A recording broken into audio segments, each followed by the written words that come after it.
बिहान ने देखा अश्विन वैदेही के करीब आने की कोशिश कर रहा है। वो उन लड़कियों का हाथ झटकते हुए तुरंत वैदेही के पास गया और उसे पकड़ लिया। उसने गुस्से में अश्विन को देखकर कहा, मिस्टर कुंद्रा, ये क्या हो रहा है? अश्विन ने एक्सप्लेन करने की कोशिश की। वैदेही जी ने गलती से शराब पी ली है। वैदेही ने बीच में कहा, मैंने गलती से नहीं पी, मैंने अपनी मर्जी से पी है। बिहान, तुम यहाँ क्या कर रहे हो? तुम्हारी सारी दोस्त तुम्हारा इंतजार कर रही हैं। जाओ, तुम खूबसूरत लड़कियों को इंतजार नहीं करवाना चाहिए। बिहान ने वैदेही को संभालते हुए कहा, वैदेही, तुमने शराब क्यों पी? तुम तो कभी नहीं पीती हो। तुम्हें नशा हो गया है, चलो घर चलते हैं। वैदेही ने खुद को छुड़ाते हुए कहा, कौन सा घर? मेरे पास तो कोई भी घर नहीं है। बिहान ने देखा वैदेही लड़खड़ा रही थी। उसने वैदेही को अपनी बाहों में उठा लिया। हमारे घर चलना है। बिहान ने अश्विन को एक नज़र देखा। I am sorry mister Kundra, हमारी वजह से आपको परेशानी हुई। बिहान वैदेही को लेकर पार्टी से निकल गया। बिहान ने बाहर आकर वैदेही को एक जगह बैठाया। वैदेही, यहीं पर बैठना ठीक है, मैं पानी लेकर आता हूँ। वैदेही बिहान को बिठाकर पानी लेने चला गया। वो वापस आया तो देखा वैदेही अपनी जगह पर नहीं थी। वो हर जगह उसे ढूंढने लगा। बहुत ढूंढने के बाद वैदेही एक बेंच पर बैठी दिखाई दी। उसे देख बिहान ने राहत की सांस ली। बिहान वैदेही के पास जाकर बैठ गया और उसे पानी दिया। वैदेही ने बिहान को देखा और मुस्कुराई। बिहान, तुम आ गए। बिहान ने कहा, तुम यह पानी पी लो, उसके बाद तुम्हें अच्छा लगेगा। उसके बाद हम घर चलेंगे। वैदेही ने कहा, मुझे घर नहीं जाना। बिहान ने पूछा, क्यों नहीं जाना? वैदेही ने उदास होकर कहा, क्योंकि वहां तुम मुझे परेशान करते हो, डांटते हो, चिल्लाते हो और जबरदस्ती दवाई पिलाते हो। बिहान हंसने लगा, अच्छा, तो मैं बहुत बुरा हूँ? ठीक है, तो घर नहीं जाना चाहती हो तो कहाँ जाओगी? वैदेही अपनी जगह से उठ गई। मैं जाऊंगी इधर उधर। बिहान वैदेही को फिर से बिठा दिया। तुम ठीक से चल भी नहीं पा रही हो और रास्ते पर घूमने की बात कर रही हो। वैदेही ने कहा, मुझे चक्कर क्यों आ रहे हैं? सब कुछ घूम रहा है, ऐसे ऐसे हिल रहा है। सच सच बताओ, तुमने कुछ किया है ना? क्या? बिहान हंसने लगा। तुमने पहले कभी शराब नहीं पी इसलिए तुम्हें पता नहीं है, लेकिन शराब पीने के बाद ऐसा ही होता है। तुम बताओ, तुमने शराब क्यों पी? वैदेही कुछ देर तक खामोश रही। वो बहुत देर तक सोचने के बाद कहा, जब तुम उन लड़कियों के साथ बातें कर रहे थे तो मुझे अच्छा नहीं लगा, मैंने गुस्से में पी ली। तुम बहुत बुरे हो, मुझे परेशान करने का एक भी मौका नहीं छोड़ते। क्यों तुम ऐसा करते हो? बिहान ने उदास हो गया। तुम मुझसे बहुत नाराज हो ना? मैं बहुत बुरा हूँ, इसलिए तुम मुझसे दूर रहना चाहती हो? वैदेही हंसने लगी और बिहान के कंधे पर अपना सर रख दिया। नहीं, मैं तुमसे नाराज नहीं हूँ, मैं खुद से नाराज हूँ। मैं एक बुरी किस्मत लेकर इस दुनिया में आई हूँ। मेरी बुरी किस्मत ने मुझसे सब कुछ छीन लिया, यहाँ तक कि तुम्हें भी। अब तो अकेलेपन की आदत हो गई है। जब भी तुम्हें देखती हूँ तो फिर से जीने का मन करता है, लेकिन तुम तो मेरा चेहरा भी देखना नहीं चाहते। मेरी हर उम्मीद तुम पर आकर खत्म हो जाती है। बिहान बिहान की आंखों में आंसू थे। उसने अपने आंसू पोंछे। वो कुछ बोल नहीं पाया। उसके मुंह से एक शब्द निकला, हाँ। वैदेही ने कहा, बिहान, जब मैं तुम्हें पहली बार मिली थी ना, तभी से तुम मेरे दिल में हो। आज 5 साल हो गए, लेकिन तुम दिल से गए ही नहीं। लेकिन अब मैं तुम्हें अपने दिल से निकाल देना चाहती हूँ। वैदेही ने अचानक से सर उठाकर बिहान को देखा। अगर मैं तुम्हें कहूँ गेट आउट, तो क्या तुम चले जाओगे? बिहान ने पूछा, तुम चाहती हो कि मैं चला जाऊं? वैदेही हंस पड़ी। हाँ, मैं चाहती हूँ कि तुम मेरे दिल से, दिमाग से निकल जाओ, क्योंकि तुम यहाँ रहते हो ना, तो तुम मुझे बहुत याद आते हो। जब 1 साल के बाद तुम मुझे छोड़ दोगे तो ये यादें बहुत तकलीफ देंगी, मुझे बार बार एहसास दिलाएंगी कि वैदेही, तुम बहुत बुरी हो। बिहान को सिर्फ परेशान किया है तुमने, तुम उसके लिए तकलीफ ही बनी हो, कभी उसकी खुशी नहीं बन पाई। बिहान ने वैदेही को रोकते हुए कहा, ऐसा नहीं है, तुम ऐसा क्यों बोल रही हो? तुम बुरी नहीं हो। वैदेही ने कहा, बिहान, बिहान, तुम बहुत अच्छे हो। जब हमारी शादी की एक्सपायरी डेट आ जाएगी और मैं चली जाऊंगी ना, तब तुम मुझे भूल जाना। सोचना, वैदेही नाम की कोई थी जो कुछ वक्त के लिए यूं ही आई थी। उसके बाद तुम्हें एक अच्छी लड़की के साथ शादी करना, कम से कम 2 बच्चे जरूर करना, उस लड़की को हमेशा खुश रखना, और सबसे जरूरी बात, उस पर पूरा भरोसा करना। उसे कभी बताना मत मेरे बारे में, उसे बुरा लगेगा। जब तुम खुश रहोगे तो मैं भी खुश रहूंगी।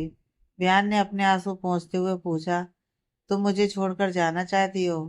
वैदेही ने कहा, हाँ, क्योंकि अब पहले जैसा कुछ नहीं रहा। अब मेरे जाने से ही तुम खुश रह सकते हो। बिहान ने पूछा, और तुम? क्या तुम खुश रहोगी मुझसे दूर होकर? मेरा क्या है, पता नहीं कब मेरा टिकट कट जाए। वैदेही अपनी जगह से उठ गई और जोर जोर से हंसने लगी। पता नहीं कौन सा, पर मेरे लिए आखिरी हो और मैं भगवान के पास पहुंच जाऊं। बिहान ने गुस्से में वैदेही को पकड़ा। तुम्हारा दिमाग खराब हो गया है क्या? ये क्या बकवास कर रही हो? वैदेही ने बिहान को देखा। वैदेही की आंखों में आंसू थे। वो बिहान के सीने से लग गई। बिहान, बिहान, मैं बीमार हूँ। अगर मैं मर गई तो तुम्हें कभी देख नहीं पाऊंगी। वैदेही की बात सुन बिहान हैरान रह गया। वो कुछ पल के लिए कुछ बोल नहीं पाया। उसने वैदेही से पूछा, वैदेही, तुम ये क्या बोल रही हो? क्या हुआ है तुम्हें? वैदेही, वैदेही। बिहान ने वैदेही को पकड़कर झंझोड़ा, लेकिन वैदेही गहरी नींद में चली गई थी। वैदेही ने नींद में कहा, मुझे चक्कर आ रहे हैं, मुझे सोने दो। बिहान ने वैदेही को होश में लाने की कोशिश की। वैदेही, उठो, तुम क्या बोल रही थी? तुम्हें क्या हुआ है? वैदेही, मुझे बताओ। वैदेही ने बिहान को धीरे से कहा, बिहान, सोने दो ना मुझे। अब मरने से पहले सो भी नहीं सकती। मुझे परेशान मत करो। वैदेही बिहान के सीने से लगकर सो गई। बिहान वैदेही को एक होटल में ले गया और वहां पर रूम बुक करके वहीं पर वैदेही को सुला दिया। वो वैदेही के पास बैठकर घंटों तक उसे देखता रहा और उसकी कई बात पर सोचता रहा। बिहान की फिक्र वैदेही के लिए बढ़ गई थी। वैदेही गहरी नींद में बड़बड़ाई, बिहान, बिहान, तुम कहाँ हो? मुझे चक्कर आ रहे हैं, मुझे पकड़ो वरना मैं गिर जाऊंगी। बिहान ने तुरंत वैदेही का हाथ पकड़ा और कहा, डोंट वरी, मैं यहीं हूँ, तुम सो जाओ। वैदेही ने बिहान का हाथ कसकर पकड़ लिया। बिहान को वहीं बैठे बैठे नींद आ गई। अगले दिन सुबह के 9 बजे तक वैदेही सोती रही। जब उसकी नींद खुली तो उसे अपने पास किसी के होने का महसूस हुआ। उसकी नींद पूरी तरह से नहीं खुली थी। उसे सब धुंधला सा नजर आ रहा था। आंखें भारी थीं और जलन हो रही थी। उसने अच्छे से देखने की कोशिश की। उसने देखा वो बिहान था और उसने उसका हाथ पकड़ रखा था। वैदेही पहले शांत सी पड़ी रही और खुद में ही बड़बड़ाई, ये कितना खूबसूरत सपना है। वैदेही मुस्कुराई, लेकिन अचानक से उसका सर भारी हो गया और दर्द करने लगा। मेरा सर, ये इतना दर्द क्यों कर रहा है? वैदेही के कराने की आवाज सुन बगल में बैठे बिहान की नींद खुल गई। क्या हुआ वैदेही, क्या तुम ठीक हो? वैदेही ने कहा, हाँ, मैं ठीक हूँ। मुझे क्या होगा? लेकिन हम इस वक्त हैं कहाँ? बिहान ने एक गहरी सांस ली और वैदेही के पास से उठ गया। हम इस वक्त होटल रूम में हैं। वैदेही ने चौंकते हुए पूछा, क्या? हम यहाँ क्या कर रहे हैं? तुम मुझे यहाँ क्यों लेकर आए हो? बियान ने धीरे से कहा, रात को तुम नशे में थी। तुमने पार्टी में शराब पी ली थी। तुम्हें उस हालत में घर ले जाना ठीक नहीं लगा, इसलिए मैं तुम्हें यहाँ लेकर आ गया। तुम तैयार हो जाओ, मैं नाश्ते का ऑर्डर दे देता हूँ। वैदेही अपनी जगह से उठी और बाथरूम में जाकर शावर ले लिया और तैयार हो गई। वो जब बाहर आई तो देखा टेबल पर नाश्ता तैयार रखा है। वैदेही ने कहा, मुझे बहुत अजीब सा महसूस हो रहा है, कमजोरी भी लग रही है, कुछ खाने का मन नहीं कर रहा, तुम खा लो। बिहान ने कहा, ठीक है, नाश्ता बाद में कर लेना, ये कॉफी पी लो, तुम्हारा सर दर्द कम हो जाएगा। वैदेही ने कॉफी का कप उठा लिया और एक जगह पर बैठ गई। उसने एक सिप लिया और बिहान को देखा। बिहान बहुत ही शांत था। ये देख वैदेही ने कहा, क्या कुछ हुआ है क्या? हाँ, बिहान होश में आया और वैदेही की तरफ देखने लगा। वैदेही ने फिर से पूछा, तुम बहुत चुप चुप हो, नाश्ते के लिए मैंने मना कर दिया, उसके बाद भी तुमने कुछ नहीं कहा। मुझे लगा तुम मुझ पर गुस्सा करोगे क्योंकि मैंने शराब पी ली थी, लेकिन तुम तो बहुत शांत बैठे हो। बिहान ने शांत भाव से पूछा, वैदेही, क्या तुम मेरी एक रिक्वेस्ट मानोगी? वैदेही ने कंफ्यूज होकर पूछा, कैसी रिक्वेस्ट? बिहान अपनी जगह से उठ गया और वैदेही के पास जाकर खड़ा हो गया। कल हम हॉस्पिटल जाने वाले थे, लेकिन जा नहीं पाए। चलो, अब मैंने डॉक्टर से अपॉइंटमेंट ली है, तो हमें जाना चाहिए। वैदेही ने कॉफी की एक सिप लेते हुए मन ही मन बुदबुदाई।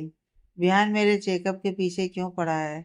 अगर मेरे ब्लड रिपोर्ट में आया कि मैं डिप्रेशन की दवाइयाँ ले रही हूँ तो बहुत सारे सवाल उठेंगे और मैं चाह कर भी उनके जवाब नहीं दे पाऊंगी। वैदेही ने अपनी पलकें उठाते हुए बिहान को देखा। बिहान, क्या यह जरूरी है? मेरा मतलब है कि चेकअप की क्या जरूरत है? मैं ठीक हूँ। छोड़ो यह सब, ठीक है। अब हमें घर जाना चाहिए। दादी परेशान हो रही होंगी। बिहान ने कहा, मैंने घर में बता दिया था कि हम दोनों साथ में हैं, तो वो परेशान नहीं होंगी। तो चलो हम पहले हॉस्पिटल चलते हैं। वैदेही मन ही मन बुदबुदाई। यह इंसान तो हद से ज्यादा जिद्दी है। एक बात पर अटक जाए तो किसी की नहीं सुनता। एक काम करती हूँ, आज दवाई नहीं लेती हूँ। ब्लड में सिर्फ अल्कोहल ही आएगा। वैदेही अपनी जगह से उठ गई और बिहान के साथ जाने के लिए तैयार हो गई। कुछ ही देर में वो हॉस्पिटल पहुंच गए। डॉक्टर ने वैदेही के लिए कुछ टेस्ट लिख कर दिए और वो उसे करने के लिए कहा गया। वैदेही घबराई हुई थी क्योंकि वो नहीं चाहती थी कि बिहान को कुछ भी पता चले, लेकिन ना चाहते हुए भी उसे सारे टेस्ट करवाने पड़े। बिहान ने वैदेही से कहा, तुम यहाँ बैठो, मैं डॉक्टर से मिलकर आता हूँ। बिहान वहां से चला गया। वैदेही चुपचाप बैठी थी। बिहान के जाते उसने जावेदा को कॉल किया। कुछ देर रिंग बजने के बाद जब कॉल आंसर किया तो वैदेही ने कहा, डॉक्टर जावेदा, मुझे बहुत ज़रूरी बात करनी है। क्या आपके पास वक्त है? जावेदा ने कहा, वैदेही तुम इतनी टेंशन में क्यों हो? सब ठीक है ना? वैदेही ने कहा, वो बिहान मेरा चेकअप करवाने के लिए हॉस्पिटल लेकर आया है। क्या रिपोर्ट में मेरी बीमारी के बारे में पता चल सकता है? जावेदा ने कहा, अगर ये नॉर्मल चेकअप है तो उन्हें पता नहीं चलेगा, लेकिन ब्लड रिपोर्ट में पता चल जाएगा कि तुम डिप्रेशन की गोलियां ले रही हो। वैसे तुम्हारी तबीयत कैसी है अब? कोई फर्क नहीं है। पहले एक गोली सुबह लेने से कुछ नहीं होता था, लेकिन अब दो गोलियां लेनी पड़ रही हैं। मुझे डर है कि बिहान को इस बारे में पता ना चल जाए। वैदेही बोलते हुए मुड़ी और अचानक से चौंक गई। उसने तुरंत मोबाइल पर कट कर दिया और हकलाते हुए बोला, बिहान तुम, मेरा मतलब है तुम डॉक्टर से मिलाए? तो चलो घर चलते हैं। बिहान ने गंभीर आवाज में कहा, तुम्हारी रिपोर्ट में। बिहान कहते हुए चुप हो गया। वैदेही ने घबराते हुए कहा, बिहान देखो, रिपोर्ट के बारे में इतना मत सोचो। उसमें तो ये डॉक्टर कुछ भी छाप देते हैं। तुम रिपोर्ट को छोड़ो और चलो यहाँ से। वैसे रिपोर्ट है कहाँ? बिहान ने अपनी बात खत्म की। रिपोर्ट आज नहीं, कल मिलने वाली है। कल शाम को। लेकिन तुम इतनी घबराई हुई क्यों हो? कुछ घबराने वाली बात तो नहीं है ना? वैदेही ने कहा, ऐसा कुछ नहीं है। मैं क्यों घबराने लगी? मैं मरने थोड़ी वाली हूँ तो घबराऊंगी। वो तो मैंने शराब पी थी ना, तो डॉक्टर मुझे डांटेंगे, बस इसलिए। वैदेही मन ही मन बुदबुदाई। अब मैं इन सबसे बिहान का ध्यान कैसे भटकाऊं? कुछ समझ में नहीं आ रहा है। रिपोर्ट बिहान के हाथ नहीं लगनी चाहिए। बाद में शिवम से कहकर दूसरी रिपोर्ट बनवा दूंगी। बिहान वैदेही को घर ले आया। वो चुप था। उसने एक शब्द नहीं कहा था। यह देख वैदेही ने पूछा, बिहान तुम्हें क्या हुआ है? तुम इतने चुप क्यों हो? कल रात को मैंने कुछ गलत कह दिया क्या? बिहान ने वैदेही की तरफ देखते हुए कहा, तुम्हें याद नहीं है कि तुमने कल क्या कहा था? वैदेही सोच में पड़ गई। वो खुद में ही बड़बड़ाई, ऐसा भी क्या कह दिया मैंने? कुछ गलत तो नहीं बोल दिया जिससे इसे बुरा लग गया होगा? बयान वैदेही की तरफ बढ़ने लगा। क्यों, याद नहीं आ रहा है? बयान वैदेही के बहुत पास आ गया। वैदेही ने सोचते हुए कहा, क्यों नहीं, मुझे याद है ना। मैंने असद जी की तारीफ की होगी। तुम ही सोचो वो कितने हैंडसम दिखते हैं। उनके अलावा कोई और बारे में सोच भी कैसे सकता है? बयान वैदेही के बहुत करीब आ गया और उसकी आंखों में देखने की कोशिश कर रहा था। तुम्हें यकीन है कि तुमने यही बात की थी? वैदेही नजरें चुराने लगी। उसे खुद याद नहीं था कि उसने नशे में क्या कहा था। उसने बयान को धक्का देते हुए दूर किया। तुम दूर रहो, समझे? मैंने कुछ भी कहा हो, लेकिन उसका तुमसे कोई लेना देना नहीं है। तो तुम ज्यादा सोचो मत, समझे? यह सब छोड़ो। तुम मुझे यह बताओ कि तुम पार्टी में कैसे आए? तुम्हारे पास इनविटेशन कार्ड कैसे आया? तुमने मुझे बताया क्यों नहीं कि तुम वहां पर आ रहे हो? विहान चुप था। उसके पास कोई जवाब नहीं था। उसने अपने बालों में हाथ फेरते हुए कहा, मुझे ऑफिस जाना है, इम्पोर्टेंट मीटिंग है। विहान ने वहां से भागने में एक पल नहीं लगाया। वो जैसे ही बाहर गया, उसने अपना दिल थाम लिया। हे भगवान, ये लड़की कितने सवाल करती है, थकती नहीं है क्या? विहान घर से निकल गया और ऑफिस पहुंचा। उसने एक दिन में 3 से 4 मीटिंग कर ली। वो खुद को बिजी रखने की कोशिश कर रहा था। कमल ने विहान को कहा, आज ऐसा भी क्या हो गया है? 1 साल का काम आज ही खत्म करेगा क्या? चलो बताओ, क्या टेंशन है? विहान ने कमल की तरफ देखते हुए कहा, काम तो बहाना है। मैं बस अपने दिमाग में बेकार के ख्याल लाने से खुद को रोकना चाहता हूँ। कमल ने विहान से कहा, विहान बिरला, कम उम्र में ऊंचाइयों को छूने वाला इंसान। मैंने तुम्हें जितना भी जाना है, तुम हर प्रॉब्लम को सॉल्व करने में माहिर हो। तुम्हें ऐसा कौन सा ख्याल परेशान कर रहा है जिसका तुम्हारे पास सॉल्यूशन नहीं है? विहान के मुंह से सिर्फ एक शब्द निकला, वैदेही। कमल ने हैरानी से पूछा, अब क्या कर दिया मेरी भाभी जी ने? विहान ने कहा, वो मेरे लिए पहेली बन गई है। मैंने जिस वैदेही को कॉलेज में जाना था और जिस वैदेही को मैं इस वक्त मिला, दोनों में जमीन आसमान का फर्क है। पहले की वैदेही खुश रहती थी, बिंदास रहती थी। लेकिन अब जब मैं उससे मिला, वो हर वक्त गुस्से में रहती है और कभी कभी डरी हुई भी नजर आती है। बहुत बीमार रहती है, बार बार चक्कर आना, बुखार आना और फिर एकदम से ठीक हो जाना। ऐसा लगता है वो कुछ छुपाने की कोशिश कर रही है। वो कहती है कि उसका इस दुनिया में कोई नहीं है। तो फिर उसकी दादी और भाई कहाँ गए? बहुत कुछ ऐसा है जो मुझे नहीं पता, और कैसे पता करना है कुछ समझ में नहीं आ रहा। कमल अपना सर खुजलाने लगा। यार, तूने तो मुझे भी कंफ्यूज कर दिया। अब सुन, तुझे एक दोस्त के नाते सलाह देना है। वैदेही अगर पहेली है, तो वो पहेली तुम्हें ही सुलझानी होगी। यह सुनने में थोड़ा अजीब है, लेकिन तुम्हें सच जानना है तो तुम्हें पहले खुद को मजबूत बनाना होगा, क्योंकि सच हमेशा कड़वा नहीं होता, बल्कि बहुत दर्दनाक भी होता है।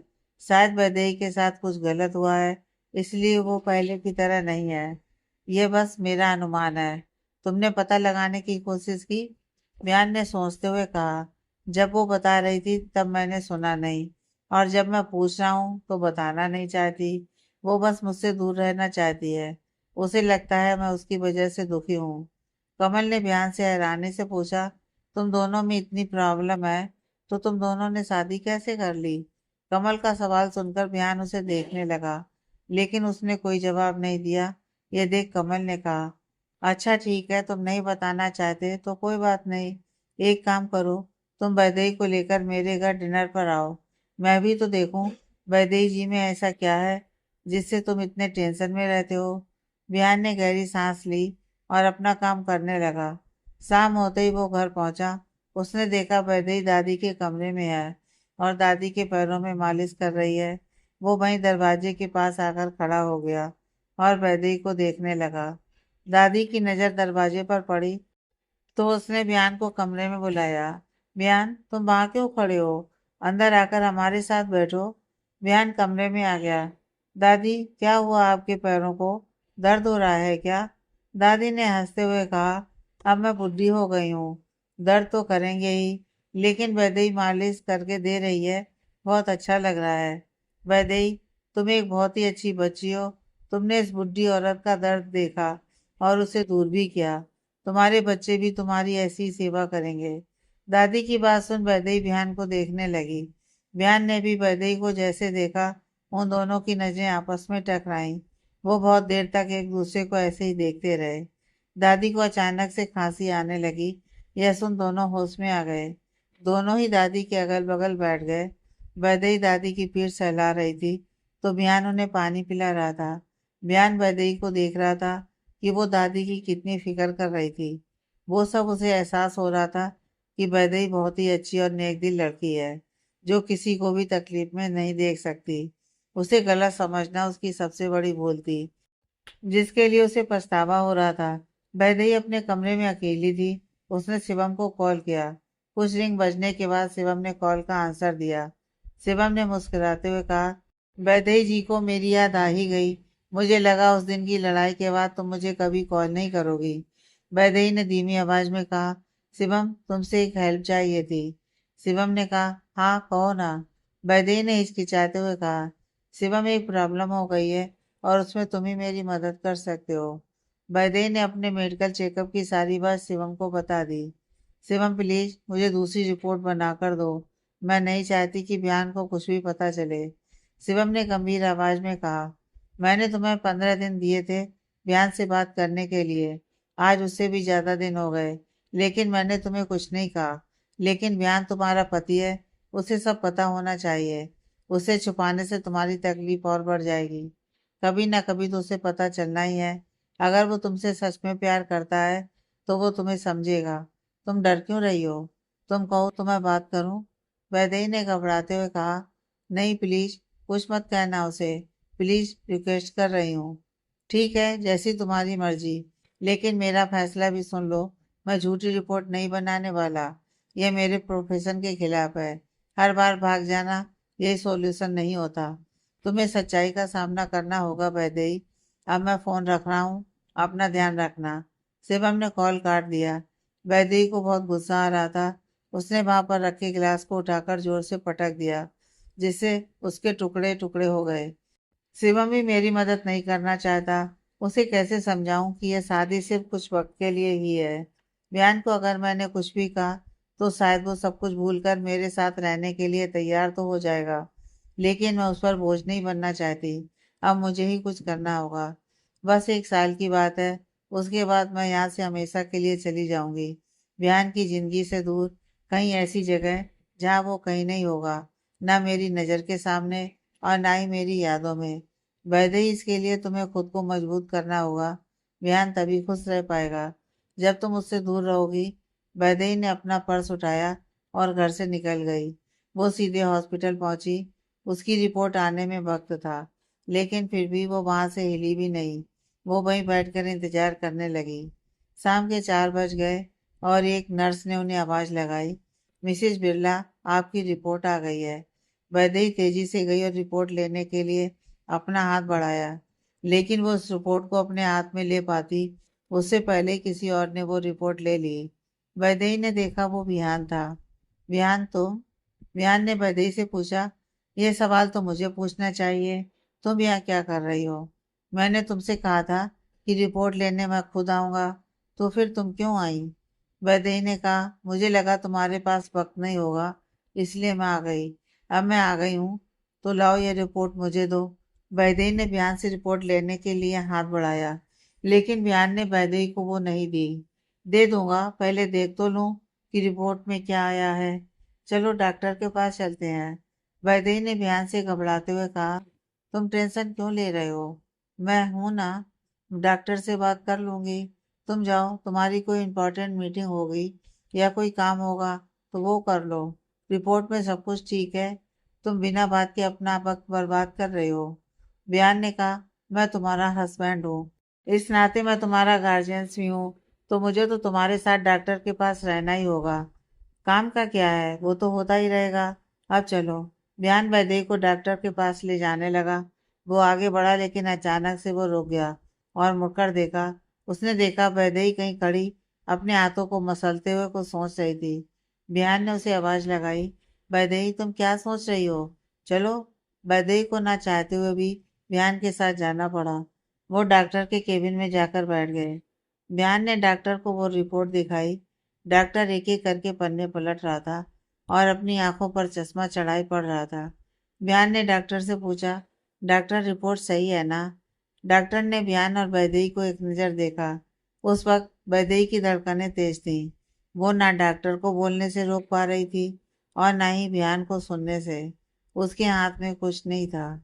डॉक्टर ने धीरे से कहा, मिस्टर बयान, रिपोर्ट पॉजिटिव है। मिसेस वैदेही बिल्कुल ठीक है, बस वो थोड़ा सा स्ट्रेस लेना कम करें। ब्लड रिपोर्ट भी ठीक है, चिंता की कोई बात नहीं है। वैदेही ने जब डॉक्टर की बात सुनी तो वो खुशी से उछल पड़ी। क्या? रिपोर्ट बिल्कुल ठीक है? इसका मतलब मैं भी सेफ हूँ? मेरा मतलब है मैं ठीक हूँ? डॉक्टर, आपने बड़ी अच्छी खबर सुनाई है। आपके मुंह में घी शक्कर। डॉक्टर प्लीज बयान से कहिए कि अब वो बिना बात के मुझे दवाइयाँ ना खिलाएं। बयान ने वैदेही की तरफ देखा तो वैदेही चुप करके वापस बैठ गई। बयान ने जब सुना वैदेही ठीक है तो उसके दिल को शांति मिली। उसने डॉक्टर से कहा, डॉक्टर, आपने ठीक से रिपोर्ट पढ़ी है ना?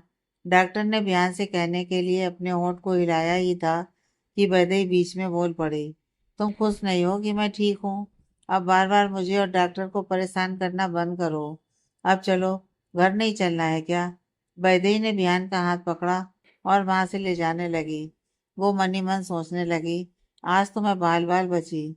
पता नहीं कैसे, लेकिन रिपोर्ट अच्छी आई। लेकिन जो होता है अच्छे के लिए ही होता है। शायद अब बिहान मुझे परेशान करना बंद करेगा।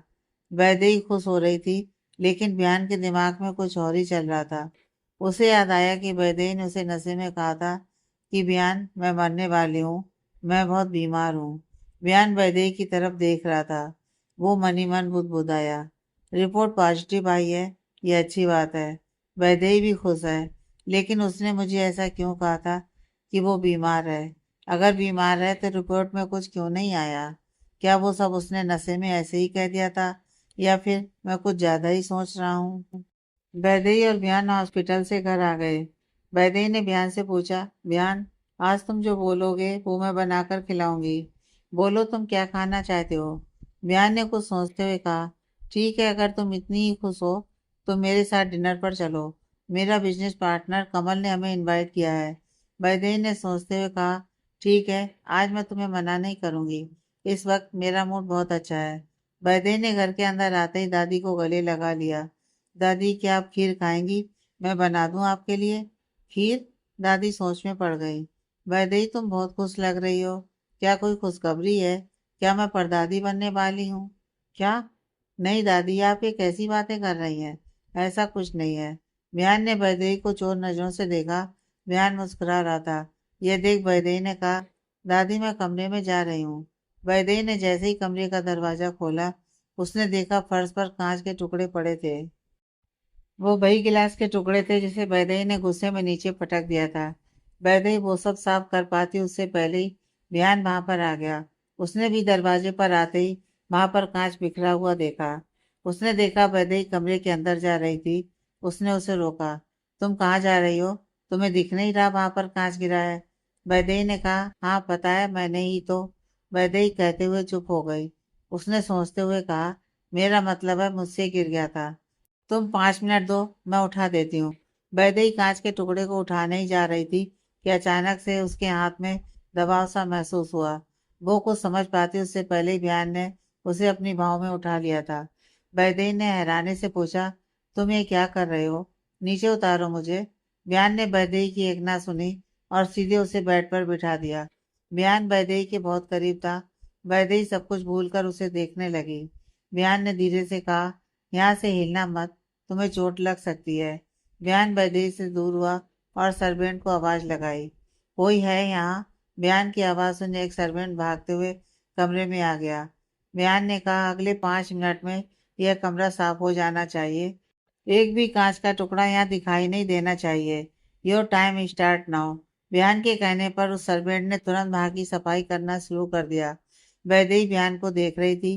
कमरा अच्छे से साफ करने के बाद बयान ने खुद सब चेक किया और उस सर्वेंट को जाने के लिए कहा, ठीक है, अच्छा काम किया है। आज तुम हमारे लिए डिनर मत बनाना, हम बाहर जा रहे हैं। सर्वेंट के जाने के बाद ध्यान फ्रेश होने चला गया। वैदेही कमरे में बैठी हुई वो सोच में पड़ गई कि रिपोर्ट में सब कुछ ठीक कैसे था, लेकिन वो अपनी खुशी को यूं खराब नहीं करना चाहती थी। इसलिए उसने उस बात पर ज्यादा गौर नहीं किया और डिनर पर जाने के लिए वो अपने लिए साड़ी सिलेक्ट करने लगी। वैदेही ने अपने लिए साड़ी सिलेक्ट कर ली और उसके साथ मैचिंग शर्ट बयान के लिए निकाली। वो उन कपड़ों को देखकर खुद में बड़बड़ाई, ये शर्ट में बयान बहुत हैंडसम लगेगा। तारीफ ही करनी है तो मेरे सामने क्यों नहीं करती? यूं मेरे कपड़ों से क्यों बात कर रही हो? वैदेही ने देखा बयान बाथरूम के दरवाजे के पास खड़ा था। वो वैदेही के पास आ गया। तुम इतनी खुश क्यों हो? रिपोर्ट अच्छी आई इसलिए, या फिर दादी ने जो कहा उसके लिए? वैदेही ने बयान को रोकते हुए कहा, रुको, तुम कहना क्या चाहते हो? अब मैं खुश भी नहीं हो सकती। बयान ने कहा, तुम खुश तो हो, लेकिन वैसे नहीं जैसे तुम कॉलेज में हुआ करती थी।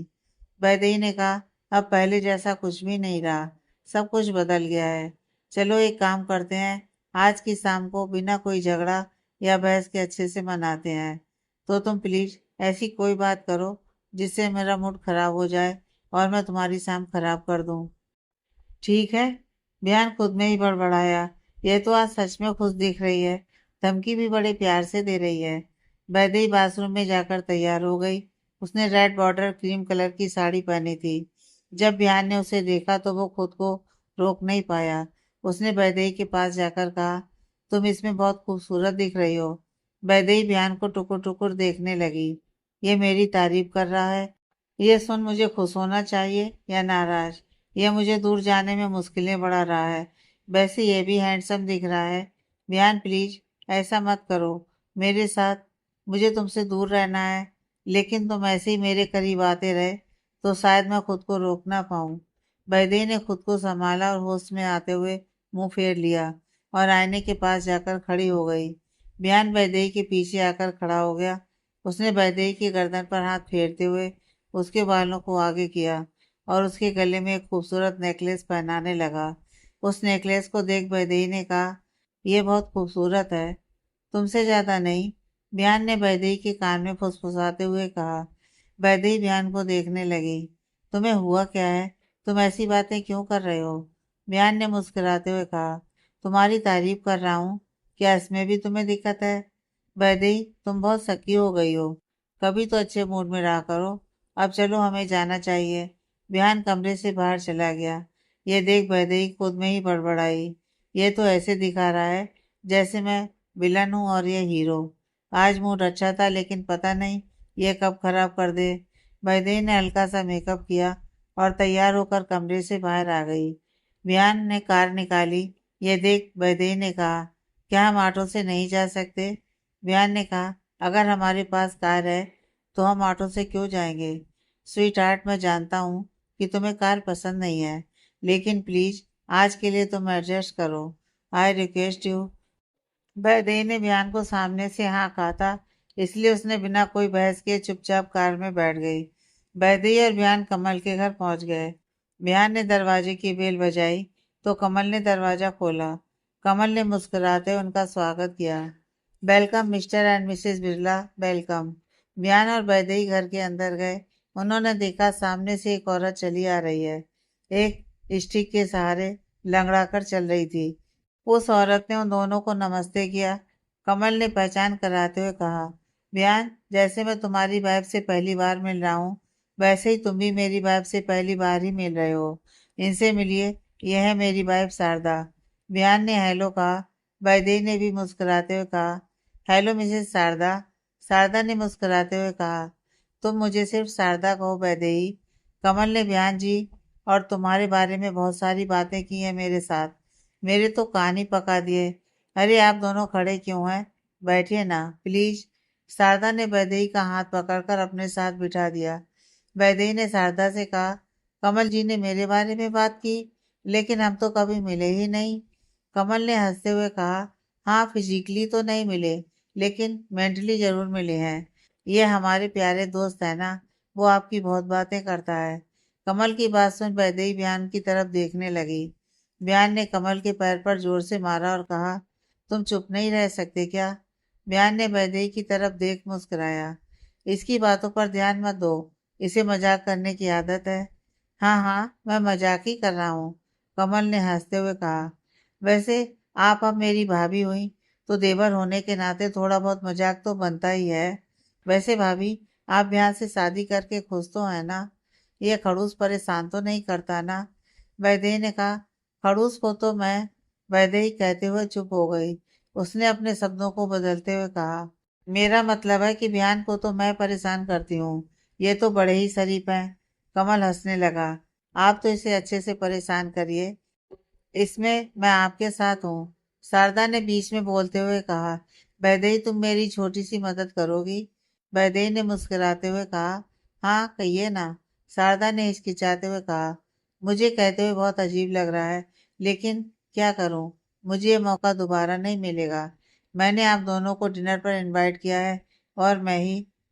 वैदेही ने कहा, आप हिचकिचाइए मत, जो भी है खुलकर कहिए। शारदा ने कहा, मैंने डिनर तो तैयार किया है, लेकिन मीठे में कुछ नहीं बनाया। क्या तुम कुछ मीठे में बना दोगी? वैदेही मुस्कुराई, बस इतनी सी बात। बोलिए, आपको मीठे में क्या खाना है? खीर, गुलाब जामुन, रसगुल्ले, रबड़ी, बासुंदी, और फिर आइसक्रीम, मैं केक बहुत अच्छा बनाती हूँ। क्या आपको चॉकलेट्स पसंद है? वैदेही ने बोलना शुरू किया तो वो चुप होने का नाम ही नहीं ले रही थी। यह देख शारदा ने उसे रोका।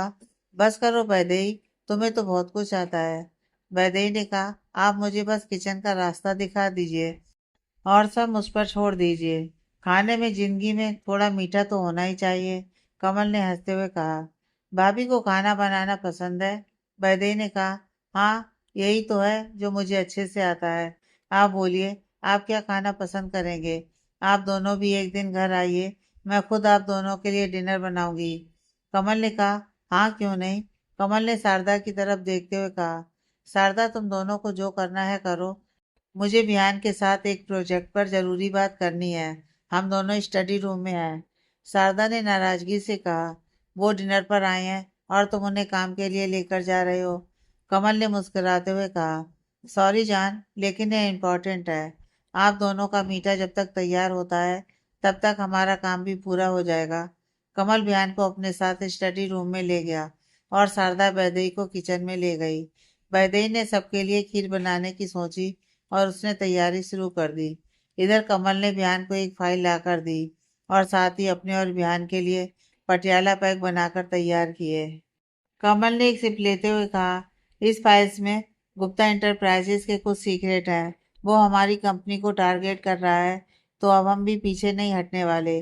कमल बोले जा रहा था, उसने देखा बिहान का ध्यान कहीं और ही है। वो किसी और सोच में डूबा हुआ था। यह देख कमल ने कहा, क्या हुआ? क्या सोच रहा है? कुछ प्रॉब्लम है क्या? बिहान ने सिर हिलाते हुए कहा, कुछ प्रॉब्लम नहीं है, बस यही प्रॉब्लम है। कमल ने हैरानी से पूछा, मतलब? बिहान ने गिलास को होठों पर लगाते हुए एक सिप ली। आज वैदेही की मेडिकल रिपोर्ट आई और सब कुछ ठीक है। वो बीमार नहीं है। ये खबर अच्छी है, लेकिन मेरा दिल मानने को तैयार नहीं है। वैदेही ने लगभग खीर बना ली थी, बस उसे चूल्हे से उतारना बाकी था। शारदा ने वैदेही की तारीफ की। वैदेही, तुम्हारा हाथ रसोई में बहुत साफ है। मुझे तो थोड़ा बहुत ही आता है। कमल कुछ करने ही नहीं देते। सच कहूँ तो आज का सारा डिनर कमल ने बनाया है। वैदेही ने मुस्कुराते हुए कहा, कमल भाई बहुत प्यार करते हैं आपसे। शारदा ने कहा, हाँ वो तो है। वैसे बिहान जी भी तुमसे बहुत प्यार करते हैं, उनकी आंखों में दिखता है। काश ऐसा ही होता। वैदेही खुद में ही बड़बड़ाई। वैदेही ने बात बदलते हुए कहा, एक बात पूछूं? शारदा हंस पड़ी। मुझे पता है तुम क्या पूछना चाहती हो। यही ना, कि मैं ठीक से चल भी नहीं सकती, तो उन्होंने मुझे पसंद कैसे किया? वैदेही ने हिचकिचाते हुए कहा, नहीं, नहीं ऐसा नहीं है। जो लोग मन को देखते हैं उनके लिए शरीर की खामियां मायने नहीं रखती। शारदा हंस पड़ी। तुम अच्छे से प्यार को समझती हो। बयान जी बहुत लकी हैं जो तुम उनके पास हो। और हाँ, मैं भी बहुत लकी हूँ जो मुझे कमल जी मिले। तुम्हें पता है, मेरा पैर बचपन से खराब है। मैं तो खुद से ही नाराज सी घूमती थी। मुझे लगता था कि मेरी इस कमी की वजह से मुझे कोई पसंद नहीं करेगा। लेकिन एक दिन कमल मेरी जिंदगी में आए और सब कुछ बदल गया। तुम्हें पता है, मैंने उन्हें अपने पीछे बहुत दौड़ाया था। उन्होंने मुझे मनाने के लिए जमीन आसमान एक कर दिए थे, तब जाकर मैं मानी थी। वैदेही हंसने लगी। तभी कमल और बिहान वहां पर आ गए। कमल ने हंसते हुए कहा, भाभी जी, ये जरूर आपको हमारी लव स्टोरी सुना रही होगी, लेकिन इसकी बातों पर ध्यान मत दीजिएगा। मैं इसके पीछे नहीं पड़ा था, बल्कि ये मेरे पीछे पड़ी थी। मैं इतना हैंडसम जो हूँ, मेरे प्यार में पागल हो रही थी। मुझसे देखा नहीं गया, इसलिए हाँ कर दी मैंने। कमल की बात सुन वैदेही हंसने लगी। शारदा ने मुंह चढ़ाते हुए कहा, हाँ हाँ, तुमने आईने में अपनी शक्ल देखी है क्या? बड़े आए हैंडसम बोलने वाले। शारदा की बात सुन सब लोग हंसने लगे। वैदेही ने कहा, खीर तैयार है। सब लोग खाना खाने बैठ गए। कमल ने कहा, बिहान, कभी वैदेही को अपने ऑफिस दिखाने लाओ, वो भी तो देखे ऑफिस में तुम्हारा कितना खौफ है। वैदेही ने कहा, बेचारे एम्प्लॉय। कमल हंसने लगा। उसने जैसे ही खीर खाई, उसके मुंह से तारीफ निकली। वाह, खीर बहुत ही अच्छी बनी है भाभी।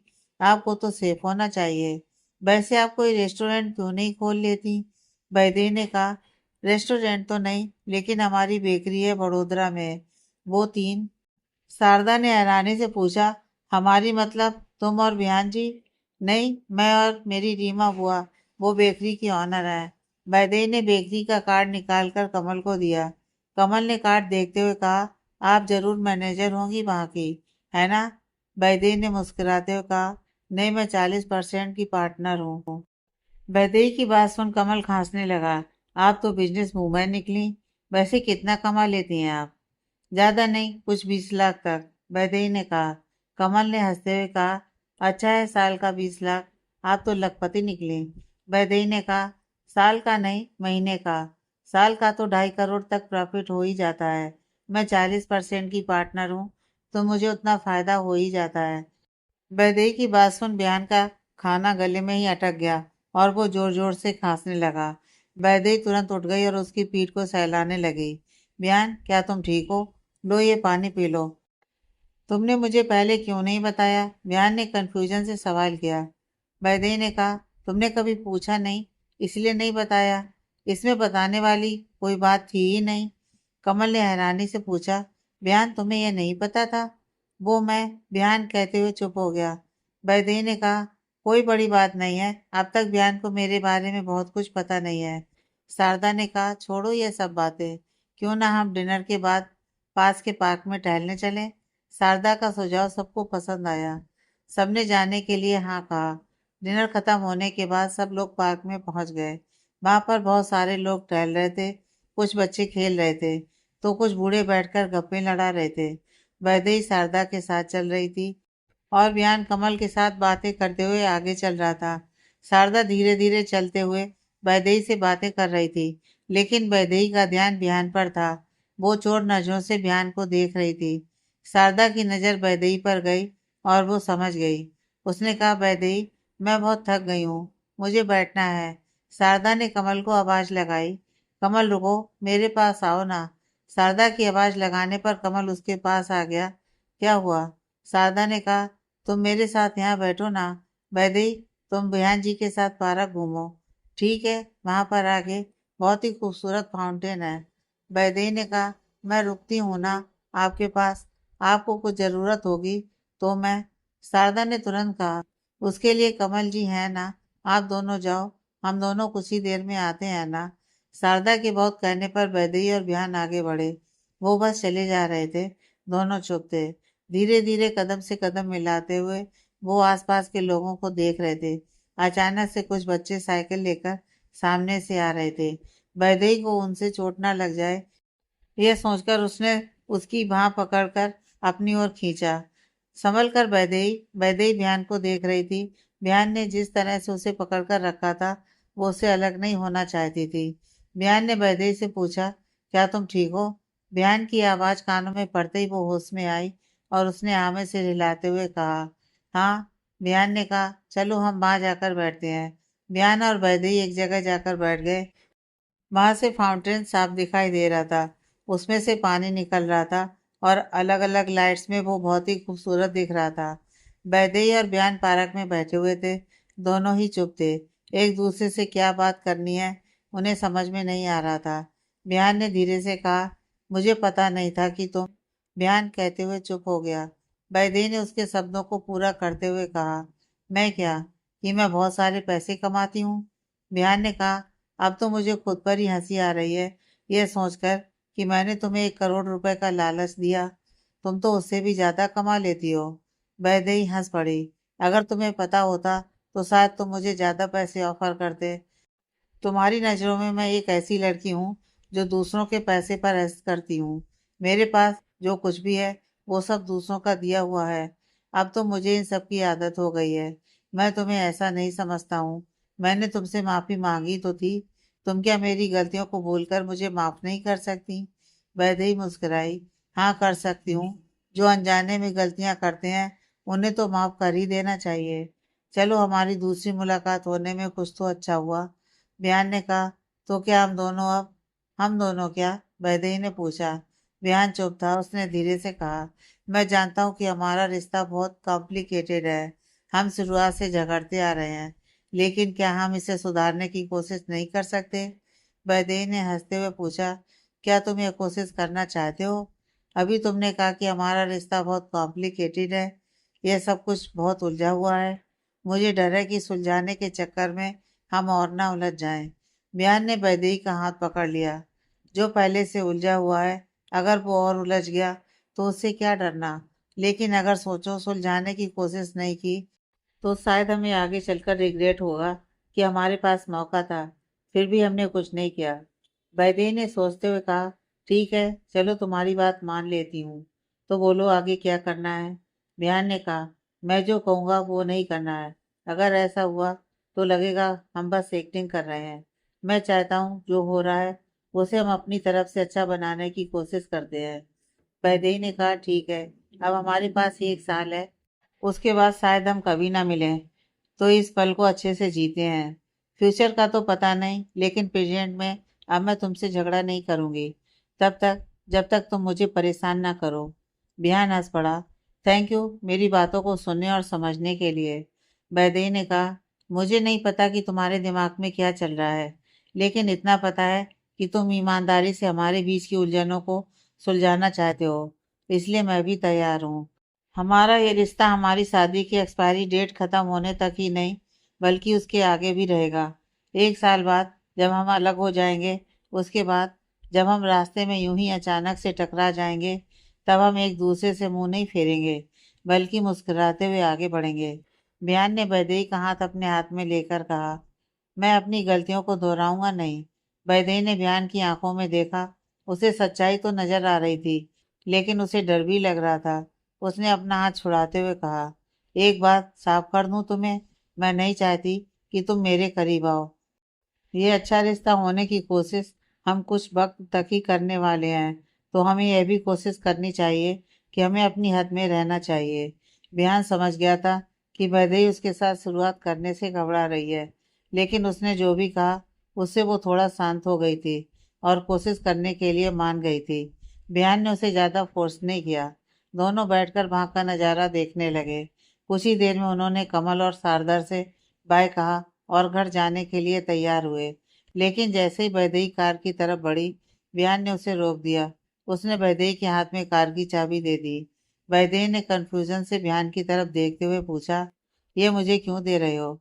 बिहान ने कहा, कार तुम चलाओगी। वैदेही चौंक गई, लेकिन क्यों।